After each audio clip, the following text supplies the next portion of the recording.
Hey now, and welcome to February 13th, the Booker Corrigan Show. We got a great show today.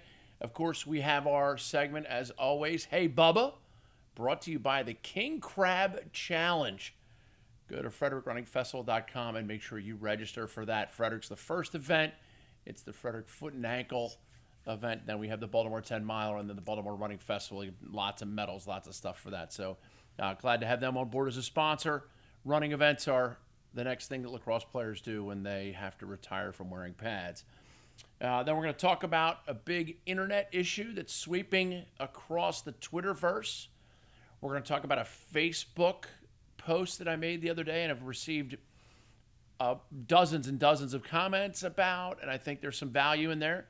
Bubba and I are going to debate the best 5 defensemen to ever play, and my Aunt Mary D'Ambrosi gave me some feedback on that. She said Artie Seecamp was one of the best all time. He basically would eat a Tackman for lunch. And then we're going to get into the movie. I can't tell you too much about it, but I can tell you one thing. Fat, drunk, and stupid is no way to go through life, son. So the internet issue that is sweeping across the internet is if you are on an airplane and the person in front of you reclines their seat, does that bother you? But actually what the question was, do you go and complain about it? You know, when they recline the seat, from my standpoint, I'm okay with it. I'm not that big a guy. My femurs are not that large, but I have had my knees a little bit cramped.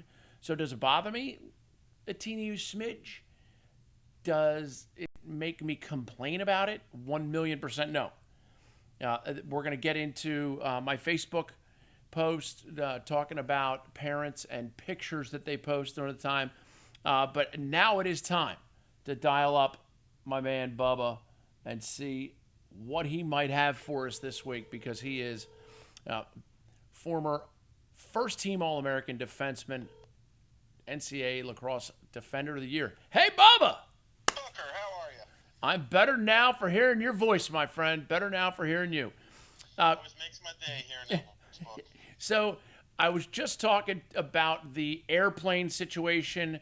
I know that you might be 6'2" or bigger. You might be 200 pounds or bigger. Where are you on the reclining of the person in front of you? How does it bother you? We can safely say bigger on both of those, but unfortunately. You know I love you. Yeah. Reclining, you can't recline on a plane. Wow. What are you talking? A couple inches doesn't make it any more comfortable for you, but it destroys the guy behind you. I love the destroy word. That can I tell you my secret? My secret is, as soon as the front wheels go up and the airplane starts to ascend, that's when I hit the button, and that's when I kick it back, because I feel psychologically, I feel like I'm going back 8 to 10 inches as opposed to just 4.5.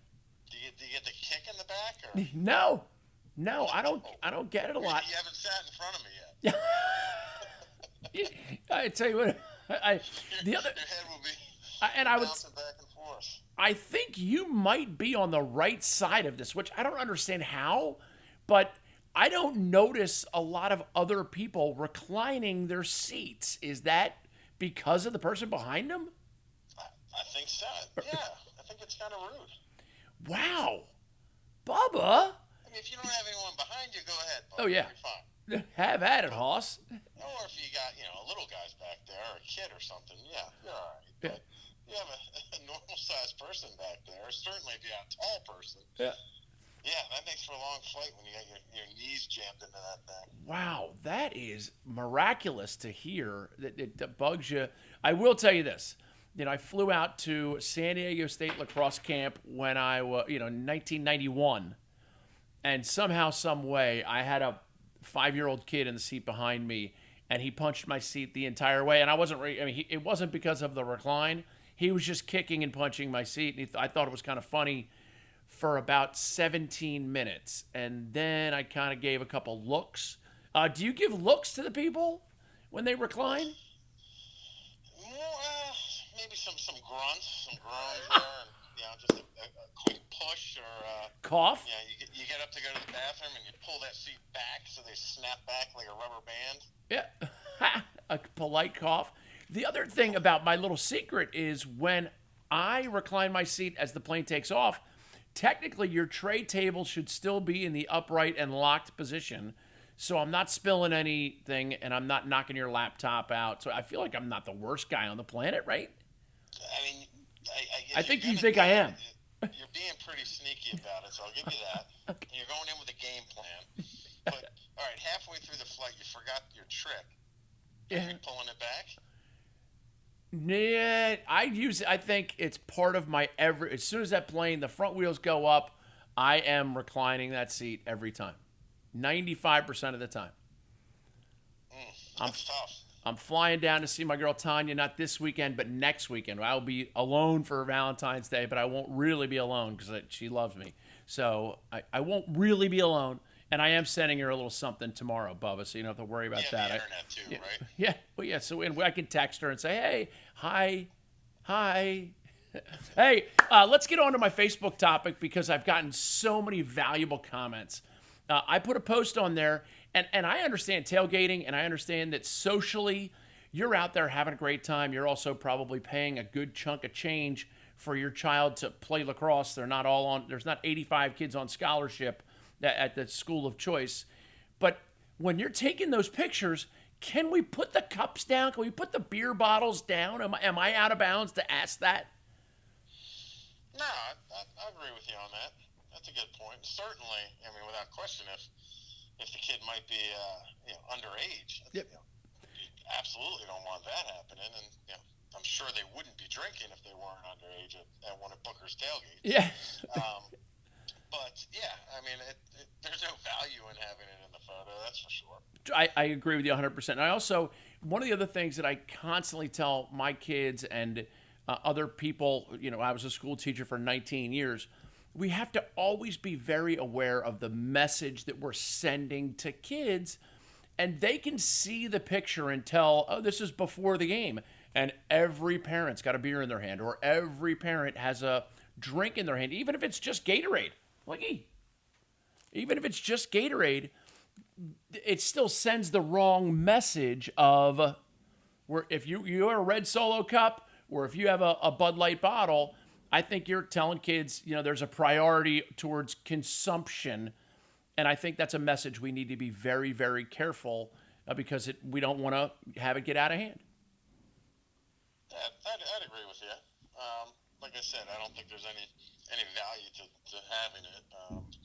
Yep. I think you don't want to teach them the consumption and that it's totally normal, but you also, I don't think you want them to grow up and go to college never seeing a beer before, and all of a sudden they go hog wild when they finally see one.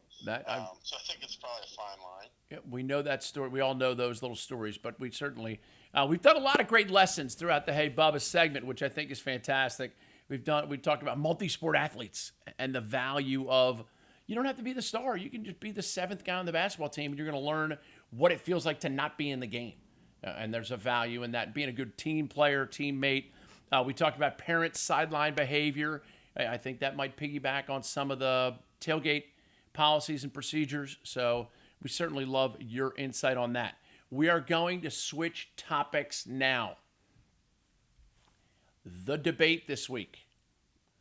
Best 5 defensemen in the history of lacrosse. And I kept one from you because my aunt, Mary D'Ambrosi, told me the best defenseman she ever saw was Artie Seacamp.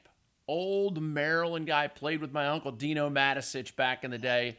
And she said she said that he would just eat attackmen for lunch. That was what he did. He was 6'4", 6'5", ran like a deer, and was the best athlete to play defense in his era. And that certainly helps my list. Can we agree Dave Petramala is on both of our lists? Yeah, I mean, I would personally put Petra on his own list. Oh! He was that good. I think he was head and shoulders above anyone that's played. Wow. Well, now, so one of my guys is Tommy Haas, 3-time NCAA Defenseman of the Year. That's not too shabby. That's a nice little resume. there's no question. That whole family was pretty darn good. Yeah. Yeah, I didn't have an opportunity to really see Tommy play very often, or I don't even know if I ever did. But certainly, hearing the stories and to win the award once is quite humbling. But my God, to get it 3 times that's pretty unbelievable. That's pretty impressive. Then I got Pat Mccabe, a 3-time first teamer from Syracuse, which not known for. It's not like he was a defenseman at Princeton. He was. They were not. They love the good 17, 16 games. So for Pat McCabe to make. Patty was amazing. Yep, Pat McCabe, great player. Great takeaway, great clearer, and Elmont, New York, right? Elmont guy. Nothing wrong with Elmont. Panetta, right? Yeah, Panette. My man Timmy Shiwad, an old Elmont guy. D. Tommaso is another guy on my list. John D. Tommaso, 4-time Team USA participant. Pretty impressive. Impressive. He was, he was still playing kind of when I came into the club scene, and he was, a little bit older, and still, as he was getting older, maybe he wasn't quite a takeaway or aggressive as physical as he was in college and younger years, but just an incredible communicator and, unbelievably knew the game well, set guys up. He was, definitely a defensive captain out there, and like you said, led them to, I guess, did they win all 4? Oh, yeah. Maybe 3?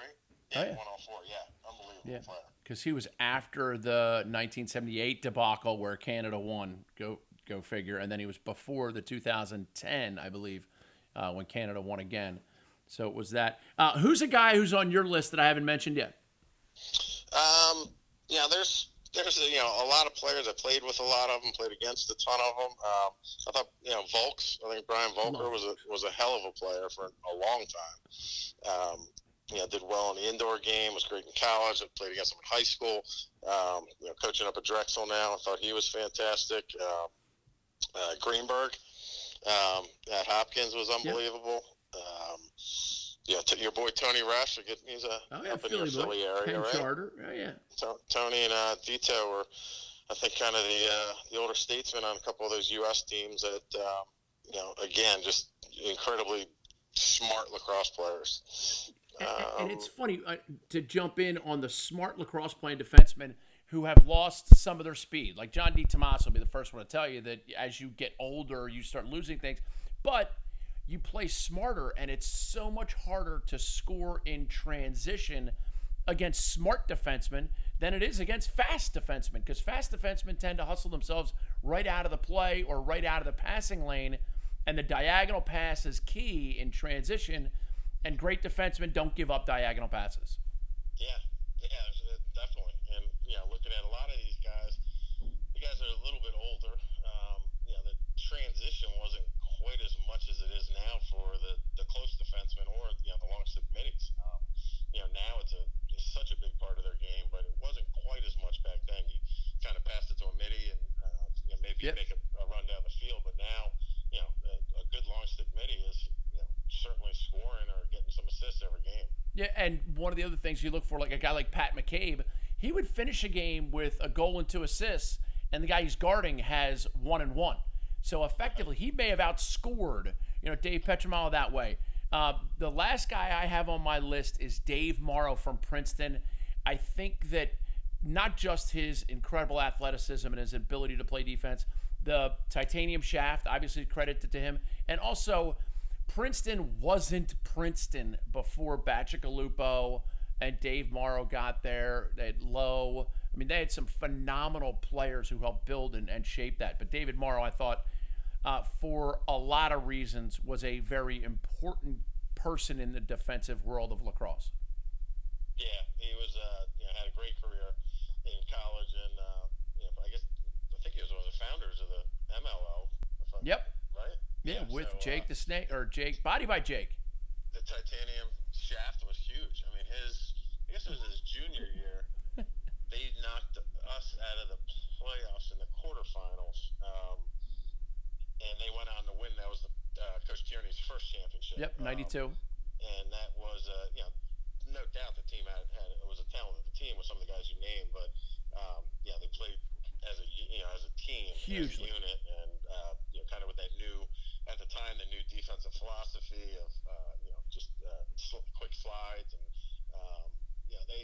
changed the way the game was played for a long time. Now, I have an honorable mention. Obviously, I got my man Brian Bubba Burlace on my honorable mention. I also have Maryland defenseman Chris Pasavia. He had a season in which I think opposing coaches would say, okay, let's work our offense, and 8 minutes would go by, and Pasavia would take the ball off of the attackman he was guarding every time he got it. And eventually offensive coaches would say, okay, don't throw the ball to whoever that guy is guarding. And if he's guarding you, go to the crease and get him out of here so that we can try and do something. I mean, he took the world by storm the year that he did the big stick swing, which I thought was kind of a novel idea. Where were you on Pasavia? Yeah, you got to think when he was at Maryland. I think it was Pasavia and Lee Zink, who is certainly on this list as well, and Mike Halley. I think all three of them were on the same team. So you're talking about the kind of a mixture of defensemen. Pasavia was kind of like the Tasmanian devil out there, just running around, throwing checks, taking the ball away, getting up and down the field. Where Zink, was more just kind of took his guy out of the game and erased them, and Halley was a little bit of a mix. But Pasavia was phenomenal skills. Just had some great takeaway checks, and huge. I think talking about takeaway guys, Steve Kisslinger, was through checks, and Ronnie Klausner, and Big Ron. Some of those guys with the Rick Beardsley, and sure. The list can go on and on. But I like Brody Merrill was a guy that's still playing. That he obviously has to be on the list.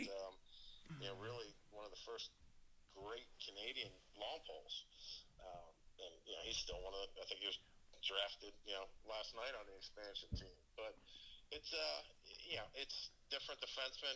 People like different things. Some guys like physical or takeaways, or like you said, Tony Resch or Dito towards the end of his career were great communicators and sliders, captain the defense. You look today, Michael Earnhardt from former Turtle, just unbelievable. You watch him at his size go up and down the field, and he's dominating those games in the World Games. I think he was the MVP whenever that was, 2 summers ago. Fun to watch. Well, and it's interesting because you said Brody Merrill, who I think is probably one of the best full-on lacrosse players, but I have him so locked into long stick midi that I don't even put him on the defenseman category, and I'm probably wrong there because he probably should go in both. I mean, he is a stud in the indoor game with a short stick in his hand, a stud in the outdoor game playing long stick.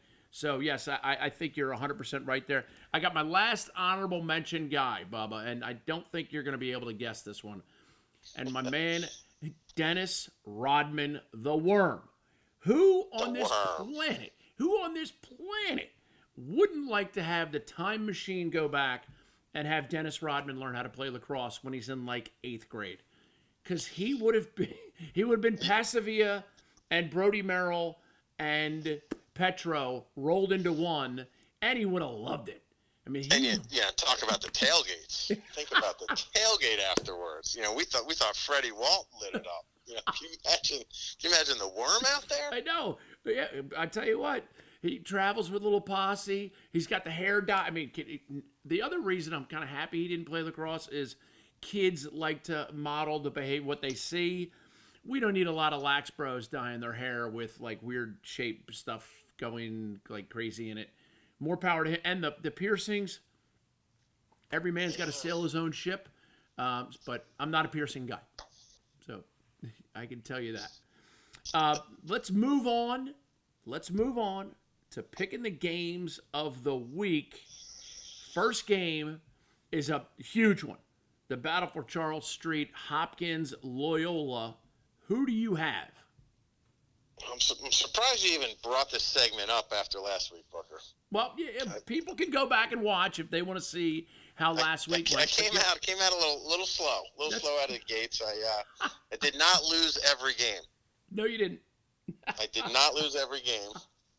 One was postponed. Yeah, that's okay. I wasn't going to bring it up. I wasn't going to, because I don't want to anger you like I reclined in my seat in front of you, because that would just, then my jaw would be wired shut. I think I was going with going with the heart a little bit on some of those picks, and it cost me. You got a big lead on me. So I'm sorry. Which game did you mention was first? Hopkins Loyola. Hopkins Loyola. At Loyola. I think Hopkins looked pretty strong last week, but I'm gonna go with Charlie again. I'm gonna say I think the Hounds bounce back. I think they, from what I read, they actually played fairly well against Virginia, who's a really strong team. That should be a good battle. I wouldn't be surprised if Hopkins won, but if I had to pick one, I'll say Loyola. And I like your pick. I'll take Hopkins. One of the things I took away from the Virginia Loyola was some Virginia fans and friends of mine who are alums were kind of like, the first half we played great, and in the second half we were sloppy, we made mistakes, we did this, we did that. I looked right at one of these guys and I'm like, you think Loyola may have upped their game a little bit and adjusted to the speed of the play and may have come out and played a little bit better forcing those mistakes? Or do you think UVA was out there by themselves and they just threw the ball in the bleachers? Because I always give the other team a little bit of credit. The defense was sticks on gloves. So I think Loyola is going to be vastly improved for this week, but I'll still take Hopkins. Game number 2, Mount St. Mary's at Towson. Who do you have? Going with the Tigers. Ooh. I think they didn't seem they got off the bus. Got off the bus against Hopkins and had a tough outing, but I think they're due to bounce back on this one. Okay, I'll take Mount St. Mary's. And from an Allegiance standpoint, one of our co-workers here at Corrigan Sports Enterprises is an assistant coach at Mount St. Mary's. Quick sidelight, my really good friend Andy Schilling, his mom passed away recently. He's a volunteer assistant at Towson, so thoughts and prayers out to Coach Schilling. Dory Schilling was an absolute star and unbelievable home decorator during the holidays. So Towson will be playing with a little bit of a heavy heart. I think they'll have something there. But Mount St. Mary's had Delaware going a little bit in the beginning and then gave up some. We'll see if they can't find a way to get it done at Towson. Let's bounce going out west. Duke at Denver. Who do you like there? Yeah, these are some tough ones. They weren't that tough for me last week. Apparently, I don't think anyone should really care what I say. You're the genie there picking them out. I think I'm gonna go with Duke. ACC. I'm gonna go with ACC. It's tough traveling out there and playing out there. Both great coaches in both teams. Yep. Duke normally does have that hiccup in the beginning of the season and kind of gets back on track. I don't know if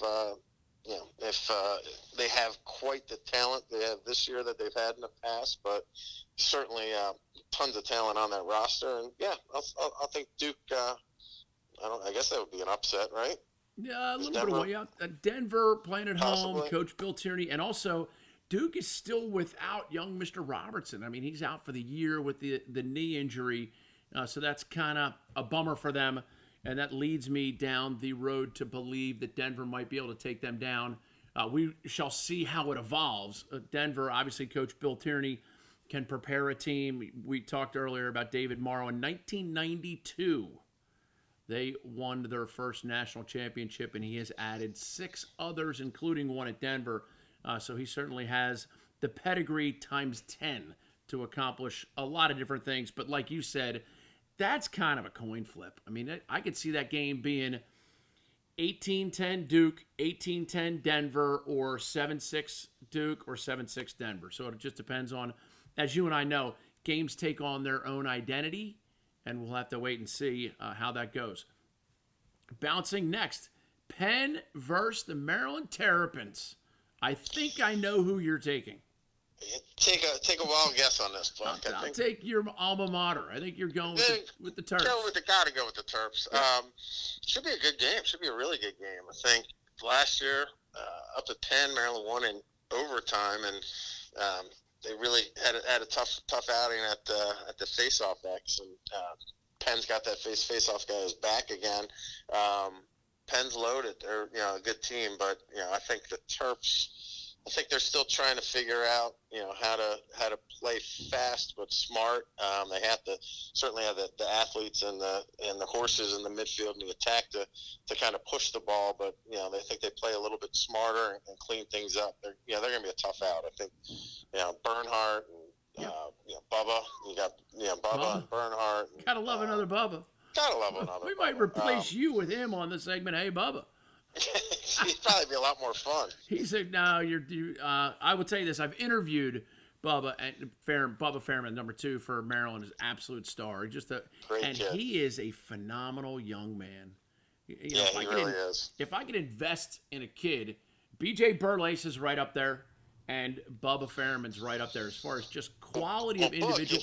And they get it. If you want to invest in a kid, there is a tuition payment plan at Yale that you are more than welcome to help out with. As long as I get a document that says you get a 10 times return on investment. When he's 45 years old, I want 10% of his annual income, and I'll pay 10% of his tuition.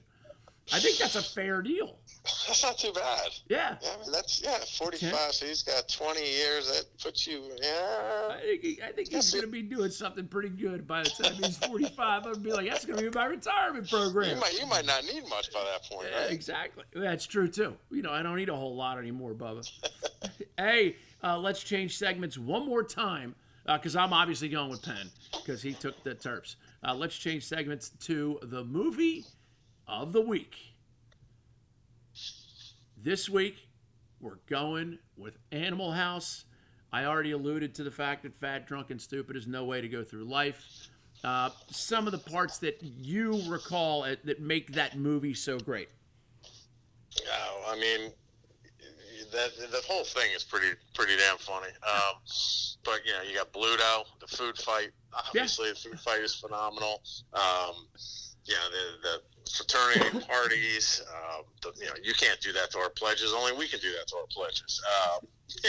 Double secret probation. There's so many lines that you still hear out there. He's our Dean Stratton, Wormer, Rush Chairman. Damn glad to meet you. Flounder and Pinto, and I mean, D-Day. D-Day, you might have been a little D-Day Indian. I wasn't right? I was more of a Otter or Boone. Otter or Boone. I would tell you there are 2 scenes that I thought were absolutely fabulous. One is when they're in the trial against the probation company. There's Dean Wormer up there. You'll get your chance, mister. And then finally they get to speak, and he says, if this is an indictment against us, isn't this an indictment of the entire fraternal system? And if it is the fraternal system, then aren't you attacking the entire college system as a whole? And if you're attacking the college system, this is now an indictment against the United States of America. And we're not going to stand here and listen to you badmouth our country. And they all walk out. Fabulous. And the other one is... They're humming. Yes. They're humming. I think I saw something, a play on that for the impeachment hearings. Genius. Yeah, as well they should. The other one is when they're planning their revenge, and Bluto gives the talk. Was it over when the Germans bombed Pearl Harbor? Let's do it. And Otter stands up and says, "Bluto's right. Psychotic, but absolutely right. We got to take these bastards. Now, we could do it with conventional weapons, but that could take years and cost millions of lives. No, I think we have to go all out.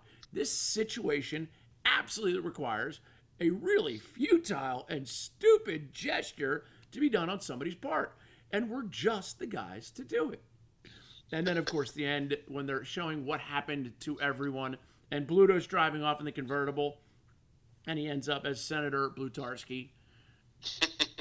Fabulous. Yeah, I think I had a couple meetings with Coach Adele, going through the GPAs at one point, and 0.0. You didn't throw up in front of Dean Wormer. You threw up on Dean Wormer. Poor little flounder. Oh yeah, and then they go off to pick up Fawn Leibowitz. And could you get 4 dates for my friends? That boy is a P.I.G. pig. Bubba, that raps... Deeply religious experience. Yeah, That wraps us for this week. Love having you on. We'll see how you did on your picks. I'm hoping you get one right this week. I really do think you did a fantastic job picking them, though.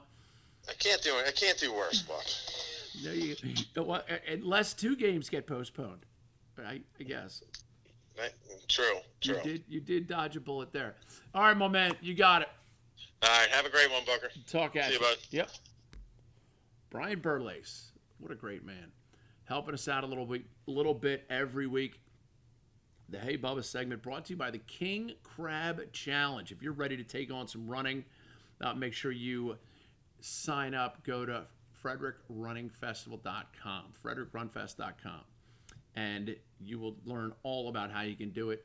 The other thing I want to let you all know is I'm going to be doing Glenn Clark's show on Mondays, as well as my own high school lacrosse show on Mondays. So we'll be able to talk, Bubba and I get into college game picks. We talk about pertinent issues and a little bit of a lesson every week. This week it was parents and the pictures you post. You wouldn't be happy if your kid posted that picture, would you?